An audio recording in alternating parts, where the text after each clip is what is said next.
Assalamualaikum warahmatullahi wabarakatuh. Kembali lagi di AF Studio. Di video kali ini saya akan memberikan tutorial cara mengaktifkan ketuk 2 kali mengunci layar di HP Poco C81 Pro. Sebelum tutorialnya, buat teman-teman yang belum subscribe channel ini, silahkan subscribe terlebih dahulu.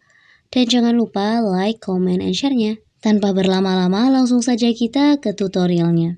Untuk mengaktifkan ketuk 2 kali mengunci layar, di sini kalian bisa masuk ke setelan. Lalu setelah berada di setelan, kalian bisa scroll ke bawah dan pilih menu layar utama. Kemudian di menu layar utama di sini ada ketuk 2 kali bagian yang kosong di layar utama untuk mengunci. Kita aktifkan tombolnya seperti ini, teman-teman. Kemudian kita bisa kembali ke layar utama dan kita pilih area kosong lalu ketuk sebanyak 2 kali untuk mengunci layarnya. Seperti ini. Jadi teman-teman, untuk mengunci layar sekarang kita tidak perlu menggunakan tombol power teman-teman atau menunggu sampai tunggu layarnya mati karena kita sudah mengaktifkan ketuk 2 kali mengunci layar tadi, teman-teman. Sekian video tutorial dari kami. Selamat mencoba. Wassalamualaikum warahmatullahi wabarakatuh.